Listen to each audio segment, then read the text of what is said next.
Oğlum ölgende 3 yıl oldu. Ayağım 4 yıl oldu. Senin için ne de otur, olsa yaşabaysın degende etmekte da ben ay. Olsa Kırıkkay köşesine de özün Kırıkkay köşesine de varacak mesela. Hatta ne kadar olsa bilmeyim. Ama Ошонун сөзү мына эми көмөт жаксак көмөт бизди талага. То есть в 16 году этот дом переписали. Здесь родители оставались хозяевами. Это потому что единственный дом было. Согласие, потому что это же совместный брак, согласие о том, что папа соглашается. Буквально 8 месяцев у него вот такая экстренная, такая прям, можно сказать, ураганная болезнь получилась. Да? Я же хотела, чтобы он зашел домой. Я до этого говорила, говорю, Нургуль, давай, говорю, пусть папа зайдет домой. Да, незаконная сделка, потому что не учли его права. Вот эту оспариваемую сделку недействительно. Это ваша главная цель, да? Да, целью. У нас нет цели. Ну, просто это мое мнение, да? Сына нету в живых, он с кем должен жить? Ой, знаете, вы интересно так рассуждаете, где вообще такое было, что это все переходило по наследству? Вы еще скажите, что правнуки должны еще за этим смотреть. Кыргыз кинематографиясынын түптөлүшүнө салым кошкон инсан бүгүн өз үйүнө батпай калды. Кинематографиянын отличниги, маданияттын эмгек сиңирген ишмери жана легендарлуу кыргыз кереметинин тирүү күбөсү болгон 90 жаштагы Омар Исхаков учурда медициналык кампанын жер төлөсүндө жашоого аргасыз. Эң өкүнүчтүүсү, ал ондогон жылдар бою жашап келген өз үйүнө кире албай жүрөт. В 2016 году мама с папой решили на общем семейном совете, в том числе и я была там, попросили Оскара, Нургуля тоже присутствовала, что мы перепишем дом только при таком условии, что будете за нами смотреть. Bizdi бағасыңар, эки куларменен укла, bizdi бағасыңар. Вот только были... И вашего братишку. Да, моего братишку. Родители моего братишку. То есть в 16 году этот дом переписали. Здесь родители оставались хозяевами. Это потому что единственный дом был у них, у родителей. Больше ничего не было, да? То есть у них в жизни как было, это, как они отписали вот дарственную, так и продолжали, получается, жить в этом доме. Оскар содержал родителей, он в Корее работал, отправлял деньги родителям, потому что его дети оставались с родителями. Родители мои смотрели, в садик водили, в школу водили. Там еще сноха жила до этого, потому что Азиз, это было до этого. Азиз болел, и, естественно, за родителями тоже сноха смотрела, другая сноха. И вот, получается... То есть у них проблемы в том, чтобы уйти из этого дома никогда не было. Потом вот это именно дарственное было оформлено именно ухаживать за родителями, именно ухаживать. Но так как они, родители, неграмотные, не знали, как юридически подойти к этому вопросу. Это было в июле месяце, прежде чем поехать в госрегистр, мама позвонила мне утром, это было 8 или 9 часов утра. Она говорит, мы едем в госрегистр, говорит, оформлять. С нами едет в машине Нургуль едет, и едет Оскар, мама и с папой. Они вчетвером поехали. То есть саму сделку, как они там, я не знаю, в регистраторе, что ли, в регистратор госрегистра, который по Белинке находится, они зашли, папе дали, так как супруг, они дали заявление, хотя должны были природу, вот саму эту сделку, они даже были нотариусу объяснить, что идите, пожалуйста, оформите нотариально, заверить согласие, потому что это же совместный брак, согласие о том, что папа соглашается. Но почему-то папе дали только заявление, где он подписался. На что он подписался, он даже сам не знает. Просто написал я Искаков Омар, даже с ошибками написал Куренеева улица, что он доверяет, что кому отдает. Там ничего не написано. То есть регистратор тоже не посмотрел, как это было оформлено. Ну, естественно, мама, получается, подарила. Они приехали домой и также проживали в этом доме. А вот с чего началось. Умерла мама. 9 марта мы проводили 40 дней. И я смотрю, у меня брат похудел. Почернел и похудел. Я у него спросила, Оскар, а ты что так похудел и почернел? Он говорит, да что-то, говорит, я заболел, наверное, что-то непонятно. Ну, как обычно, у него жизнь протекает, у меня жизнь протекает. Потом 14 августа приходит его дочь. Его дочь приходит в офис ко мне и говорит, папа сильно болеет. А что болит у него? Ну, не знаю, у него признали онкологию. Цирроз печени, саркома уже 4 степени. Я говорю, а почему вы, говорю, так быстро, почему вы не обращались никогда? Почему ты раньше не сказала об этом? То есть у меня, получается, уже, как это так, похоронила маму, и какой-то буквально 8 месяцев у него вот такая экстренная, такая прям, можно сказать, ураганная болезнь получилась. Да? Ну, естественно, 14 не пошла, 15 августа умерла теща его, он не пришел на похороны, то есть пока тело ее привезли 15 августа в 23 году, да, в 23 году, и он не пошел. Я у снохи спросила, а почему, говорю, Оскара нет? Она мне сказала, он так сильно болеет, он даже ходить не может. Я говорю, хорошо, мы с Русланом, с мужем моим, с папой, мы втроем поехали. Госкурсетюк, да? 16-го были похороны, именно августа были похороны. Я опять-таки обратилась к снохе.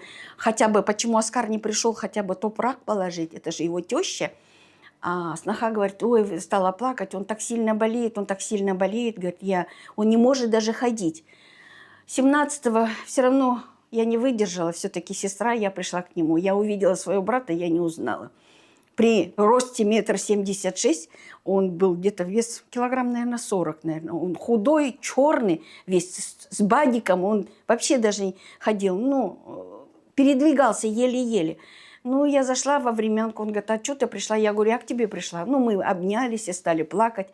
Я говорю, ну как ты мог вот так докатиться до такого состояния? Почему так у тебя получилось? Он говорит, да, я вот травами лечился, говорит, и это не помогло, я диету. Ну здесь какая может быть диета, если уже поставили диагноз такой, саркому, уже все. Это, тем более у него там печеночная энцефалопатия, потому что сестра моя, которая вылечилась от цирроза печени, она дала номер телефона доктора, и дочка звонила, Ирина Александровна, пригласили ее, она выписала ему уже кучу лекарств, выписала, и в том числе химиотерапию выписала. Я, конечно, боролась за его жизнь, очень сильно боролась, я думала, я должна была победить вот эту болезнь, да, но болезнь от него не отставала. 18-го я целый день к нему звонила, потому что записались к Мохову. Ирина Александровна сказала, говорит, я единственному доктору верю, которого на сегодняшний день аппаратура хорошая, он должен точный диагноз поставить. Это Мохов на Московской находится. Они записались, сноха его повезла, даже не сноха повезла, дочка отвезла, но он уже в лежачем состоянии. И в этот же день они, оказывается, оформили дарственную. В Восток-5 его повезли. Он даже за руль не садился. Он вообще даже сидеть за рулем не мог в таком состоянии. И он поехал в дарственную. 18-го я целый день звонила к нему. Мне нужно было результат узнать именно, какой она диагноз поставил Мохов. Ну, видать, наверное, он сказал, он не жилец, наверное, осталось ему немножко.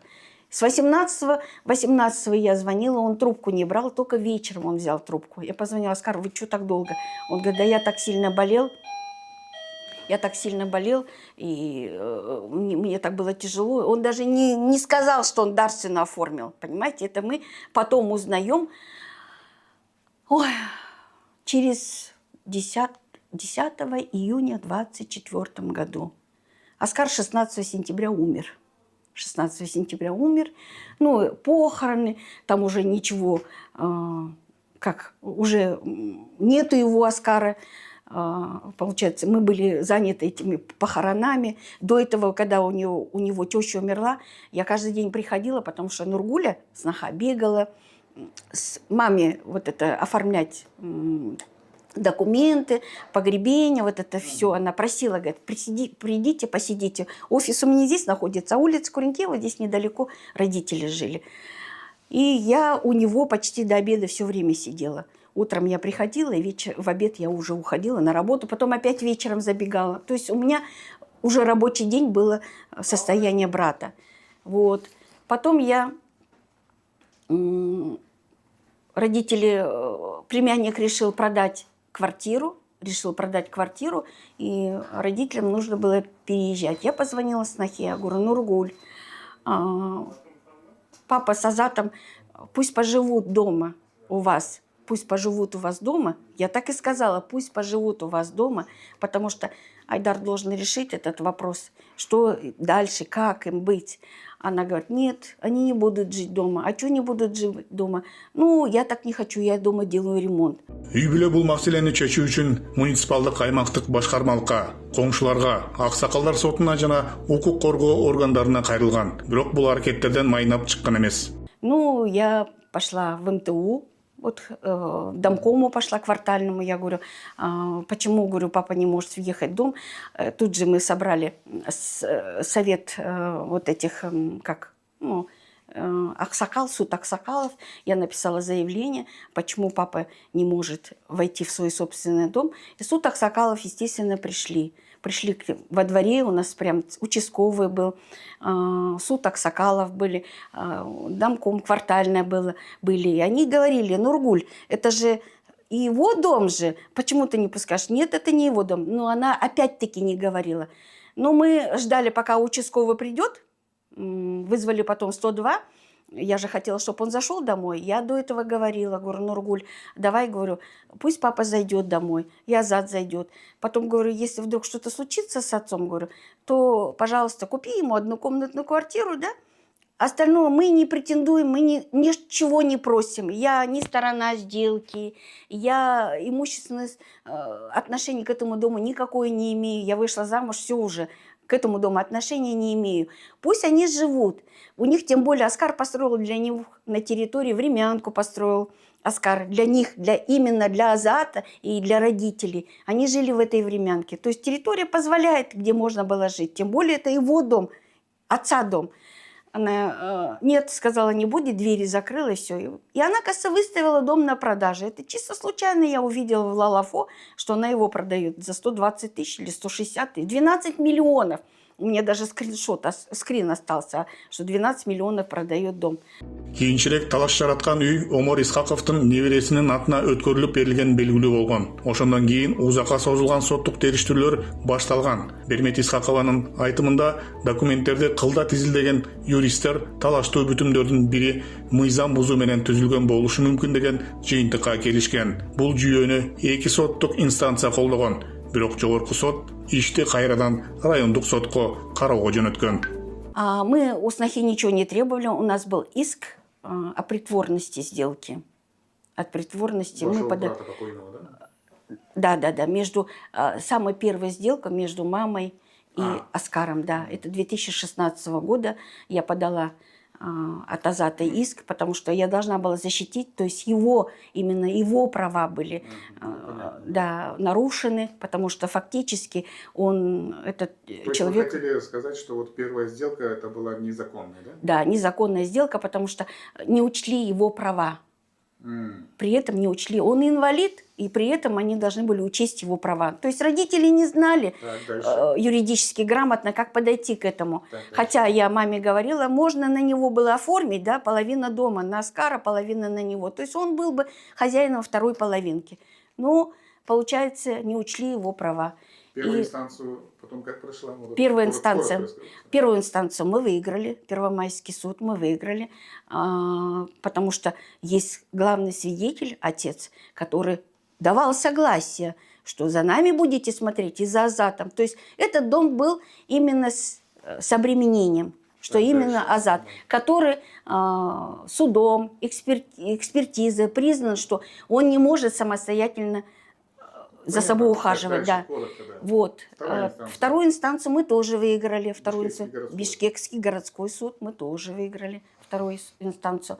Потом мы, естественно, когда уже в законную силу вступил городской суд, мы написали иск о применении последствий. То есть ту сделку 23 года признать недействительно, автоматически недействительно. Ну, появилась апелляционная жалоба со стороны моей снохи. Она написала жалобу. Кассационную, не апелляционную, кассационную жалобу в Верховный суд. И мы пошли в Верховный суд. Верховный суд. При этом у нас доверенность нашего адвоката был закончен срок. И фактически суды не предложили мне по поводу адвоката. Давайте мы ходатайствовать, вы имеете право ходатайствовать. Аджимуратов Давлетова и Исакова, по-моему. Адибек, ну, в общем, Адимуратов, коллеги судьи, да. Они стали на суде спрашивать, какое отношение имеет к дому этот инвалид. У меня стали спрашивать. Я говорю, непрямое, непосредственное отношение. Он является наследником этого дома, во-первых, и права его ущемлены. Это человек, который лишился единственного дома. Он где-то же должен проживать. Но судьи на это даже никакой реакции не было. Кассационная инстанция приняла такое решение. Определенная роль в этом сыграл тот фактор, что судьи в последнее время больше исходят из своей безопасности, из своей будущей работы, чем по обстоятельствам дела. Кассационному, вот Верховному суду легче снять с себя ответственность и переложить на других. Вот они так и сделали. Бұл иште жүргүзүлгөн соттук психиатриялык экспертизалар да бир катар суроолорду жаратууда. Бермет Исхакованын айтымында эксперттер боюнча милицияга бир нече жолу кайрылганы менен арыздарды канааттандырылган эмес. Бирок прокуратурага кайрылгандан кийин эксперттер жана ГОМдун тергөөчүсү кармалган. Кийинчерээк Исхаковдордун тарабы УКМКга кайрылып, 2025 жылы мыйзамсыз аракеттерге шектелген 6 эксперт кармалган. Если экспертиза выяснится, наша цель, чтобы была объективная экспертиза, которая позволит дать оценку и в дальнейшем признать вот эту оспариваемую сделку недействительной. Это ваша главная цель, правильно? Да, целью. У нас нет цели кого-то привлечь. Наша цель – справедливость.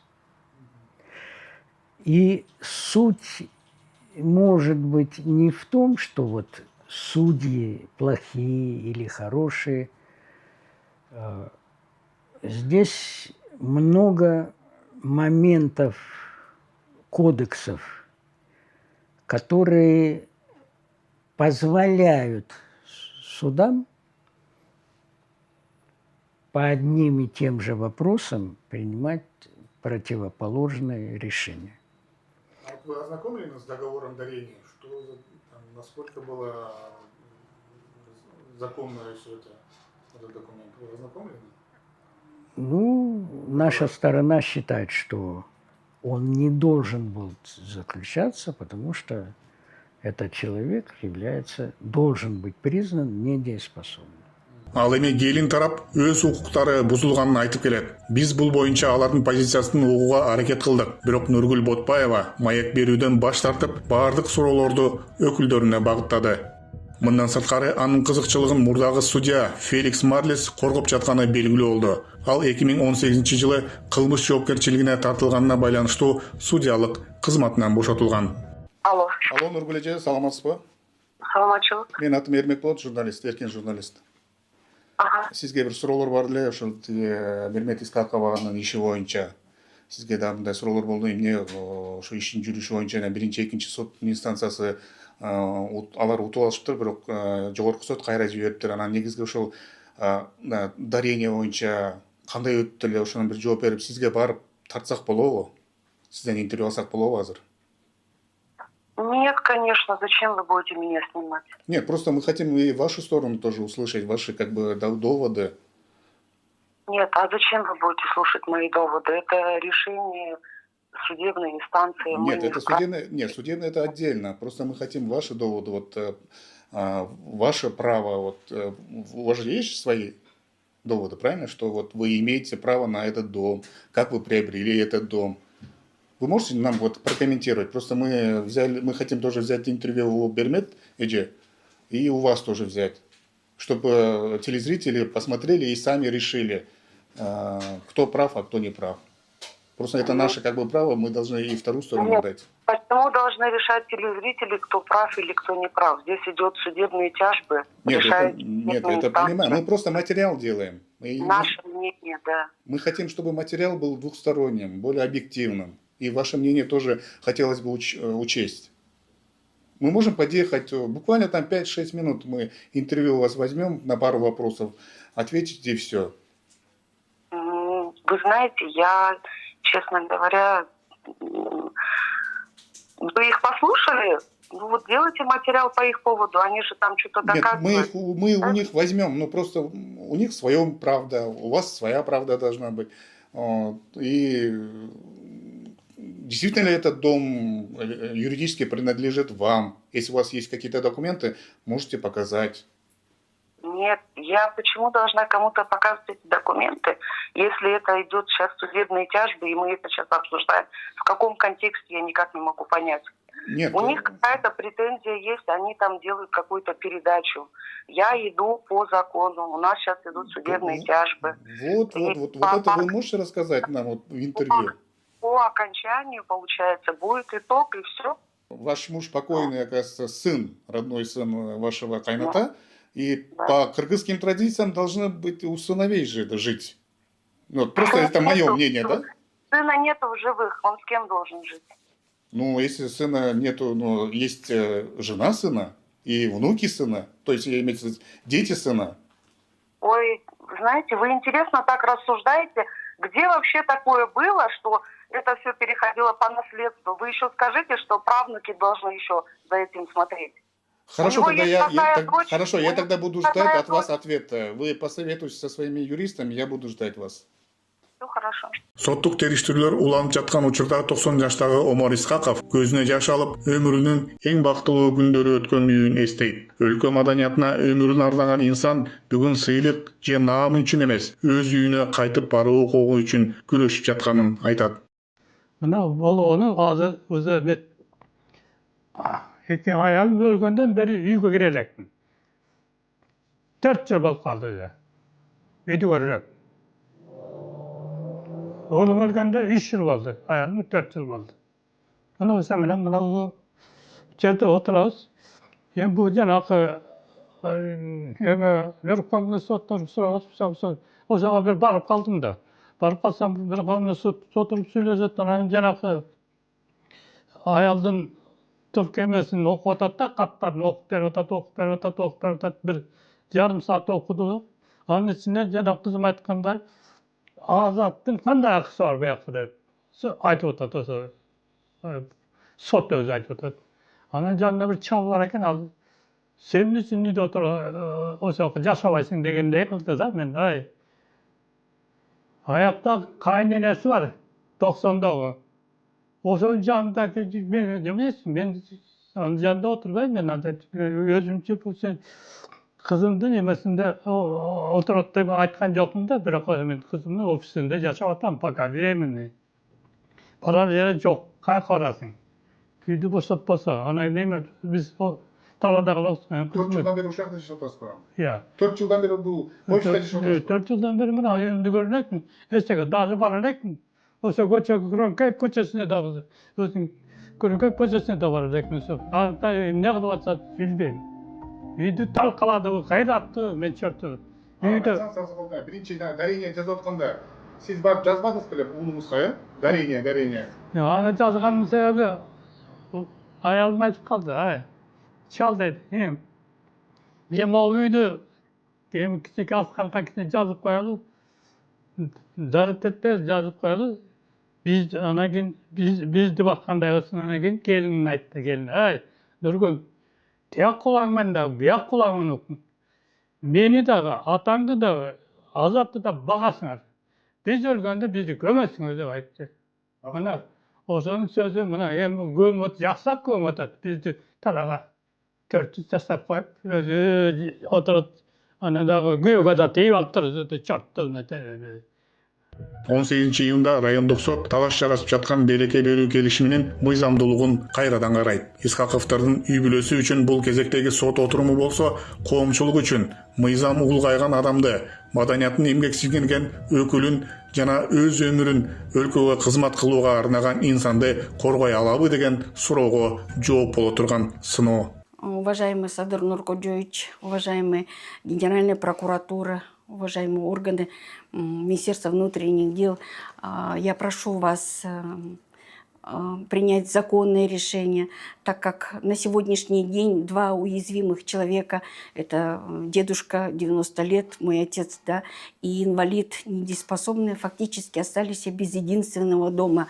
На сегодняшний день они находятся вместе со мной, проживает и отец старенький, то есть здесь, получается, идет просто время, которое для отца это долго ждать. А отец в таком возрасте и каждый день сидеть, переживать за свой единственный дом, в котором он жил, в который он столько вложил, и также за своего сына сильно переживает то, что сын остался без крыши над головой, фактически. И я прошу вас только принять все по закону, чтобы было. Не было, ну, как можно это, справедливое и законное именно рассмотрение дела и защита прав именно двоих вот уязвимых людей.